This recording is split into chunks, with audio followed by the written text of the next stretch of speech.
इधर सारा और सोफिया परेशान है कि अभी तक जैक का फ़ोन क्यों नहीं आया। जैक ने कहा था कि वो घर पहुंचते ही सारा और सोफिया को फ़ोन करेगा।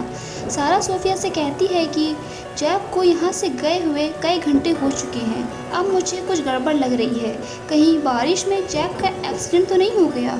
सोफिया कहती है कि मुझे तो ऐसा लग रहा है कि वो जंगल के रास्ते अपने घर जा रहा होगा और उस जंगल में ही उसके साथ कुछ हुआ होगा। इतनी देर से मैं उसे फ़ोन लगा रही हूँ, वो फ़ोन नहीं उठा रहा है। जैक हमारी बात सुनता ही कहाँ है, उसे जिस चीज़ के लिए मना करो वो वही काम करता है। सारा, तुम गाड़ी निकालो, हमें जंगल जाना होगा, इससे पहले कि देर हो जाए। हमें निकलना होगा। आगे बढ़कर दोनों गाड़ी में बैठ गई। सारा ने गाड़ी स्टार्ट की और दोनों जंगल की तरफ चल दिए। सारा और सोफिया जंगल पहुंचने ही वाली हैं, लेकिन वो इस बात को नहीं जानती हैं कि आज उनकी मुलाकात इविन से होने वाली है। सारा और सोफिया को समझदारी से काम करना होगा, वरना इनका भी वही हाल होगा जो जैक का हुआ है। जैक को मरा हुआ समझकर ईवी नन उसे खींचते हुए चर्च के पास ले जा रही है।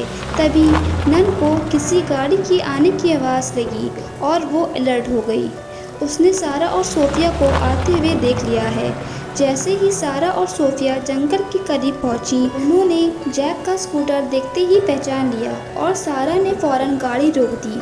सोफिया कहती है कि जैक का स्कूटर यहाँ क्या कर रहा है, मुझे तो पहले ही शक था कि यहाँ कुछ गड़बड़ है।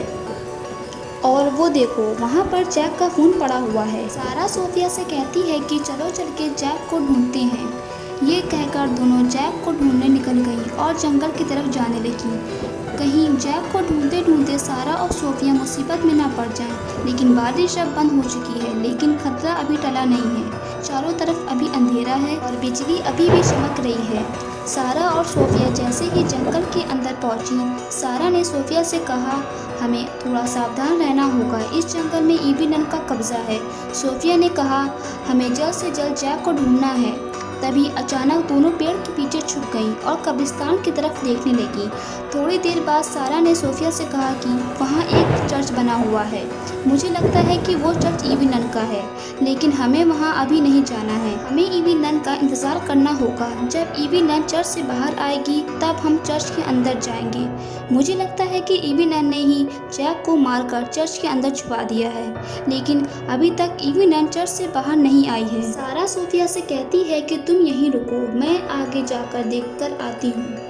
ये कहकर सारा वहाँ से जाने लगी। कुछ दूर जाने के बाद सारा ने देखा कि चर्च का दरवाज़ा खुला हुआ था। लगता है ईवी नन यहाँ से जा चुकी है। तभी किसी के आने की आवाज़ सारा ने सुनी और वो छुप गई और वो ईवी नन को देखने लगी। सारा धीरे धीरे आगे बढ़ी और ईवी नन को जाते हुए देखने लगी और तभी ईवी नन सारा की तरफ पलटी और सारा वहाँ से भागने लगी। लेकिन ईवी नन सारा को नहीं देख पाई है, लेकिन वो चौकन्ना ज़रूर हो गई है। और इधर सोफिया सारा के आने का इंतज़ार कर रही है और तभी सोफिया सारा को आते हुए देखती है। सारा भागते हुए आती है और सोफिया से कहती है, मैंने ईवी नन को चर्च से बाहर निकलते हुए देखा है। जैसे ही मैं आगे बढ़ी वैसे ही ईवी नन ने मेरी तरफ पलट कर देखा और मैं वहाँ से भाग आई।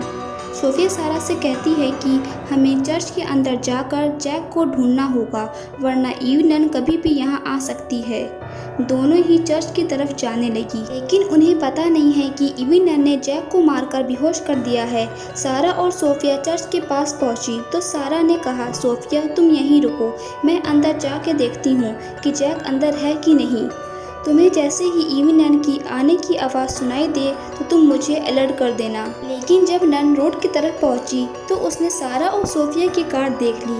वो समझ गई थी कि सारा और सोफिया इसी जंगल में हैं और वो अब इन दोनों को नहीं छोड़ेगी। दोस्तों, अब क्या होगा सारा और सोफिया का? क्या ईवी नन सारा और सोफिया को मार देगी और क्या सारा और सोफिया को जैक मिल जाएगा? ये सब हम देखेंगे पार्ट 4 में। अगर आप पार्ट 4 देखना चाहते हैं तो मेरे वीडियो को लाइक करें, चैनल को सब्सक्राइब करें और बेल आइकन दबाकर ऑल नोटिफिकेशन ऑन करना ना भूलिए।